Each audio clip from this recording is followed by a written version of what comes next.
What's up, everyone? Brandon with Strict Vision Athletics. So we're going to talk today about the tips associated with beginning your garage gym. Now, when it comes to this, there's a whole lot of stuff I could say. I'm going to do my best to try to highlight the bullet points of what you should do as a startup. The first thing, and possibly the most important thing I would tell you out of the gate, is to buy quality.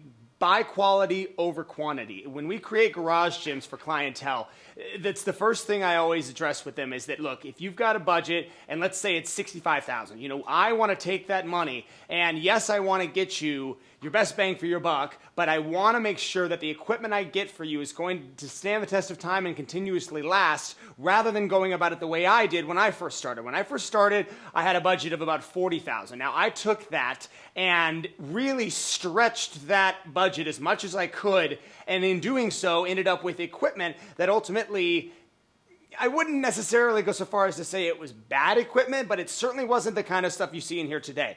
That being said, everything I've had or owned has been sold and rebought at least twice. So that is a big, even just from the dilemma of time, that's a big hassle for a lot of garage gym operators because this stuff is heavy and it's a pain in the butt to resell it. This is a really good example of the topic I'm discussing. When I first looked at this, I saw the chart on what a functional trainer cost. And for those of you unfamiliar, a functional trainer can run you anywhere from, call it, maybe $1,500, $2,000 on the low end, all the way up to 11, 12, maybe even higher on the high end. And that all depends on the company you go with. If you go with something like Free Motion, you'll end up with something around $6,000. What I did in the beginning was I started with a company that actually sold me a package deal. They sold me a functional trainer, they sold me a power rack, and they sold me dumbbells. And again, it wasn't that the equipment was necessarily bad, but it certainly did not perform in the way that I knew I needed to get my clients in,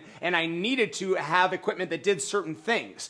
Take, for example, the functional trainer. When I first had mine, it was 2 pillars with arms that went up and down, and that's it. This not only goes up and down, this goes out, this goes down, it goes wide, it goes narrow. Really just about any angle that I can come up with, I can find here. And this is, again, an example of a piece of equipment where this is $8,000. And in the beginning, if you have a budget of $40,000 for the whole gym to start, maybe that isn't really where your mind is at, where you're like, okay, I'm not going to take that money and put 8,000 of it into one machine. But if I design your gym, I would always approach the guy and say, look, I understand you want to maximize potential. You've got this space. You've got this 500 square foot facility you want to maximize. You got to get flooring. You got to do all the boring stuff and get it out of the way. But you need to think about these things in terms of longevity, and I would always buy quality over quantity. It's probably the biggest and most expensive lesson I had to learn early on.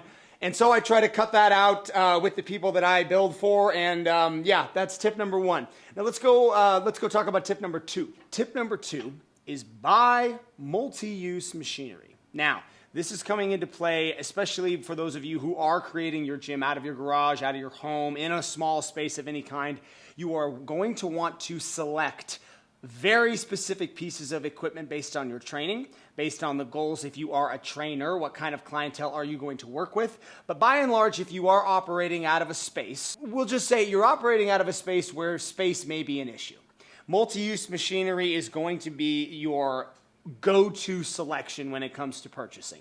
Take, for example, what I have here. What I have is a glute ham raise reverse hyperextension combination machine. This is pretty much originally a Titan Fitness machine that I refurbished and remade. Elite FTS remade the pads, but that's not what's important. What's important is what it does. Here's a piece of machinery where you've got essentially a posterior chain developer in every direction. You can do the glute ham, you can do the reverse hyper, and while that may seem like, okay, that's only 2 movement patterns, this kind of a machine replaced 2 other machines that I previously had that only did the one individual thing and thus took up twice the footprint. So it's a good example of what I'm talking about. You want to find machinery that will be specific to your goals, whether you're training people or yourself, but you're also going to want machines that are going to be space efficient. Not only is it space efficient in the footprint of the actual machine itself, but you're going to want to be conscious of the movement that's associated with the machine. So for example, on this one, if I do reverse hyper, my feet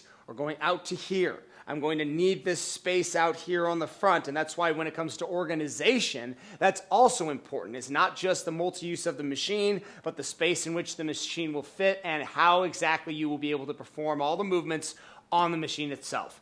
Everything we have in here, while it may appear a little bit clustered, everything in here is fully functional. Everything was hand selected and placed in its location for full functionality when it comes to the machine itself. Let's go to tip number 3.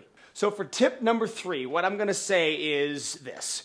I did not get the Assault Air Runner for the first couple years that I was operating my gym. And that is for one simple reason. If you are somebody who is trying to become a strength and conditioning coach, conditioning equipment is going to have to come separate. That is because conditioning itself can be outside. Now, again, I understand why a lot of people would want to get this stuff right out of the gate. It's cool, it's very functional, and frankly, a lot of people end up buying cardio equipment before weights when they design their home gym.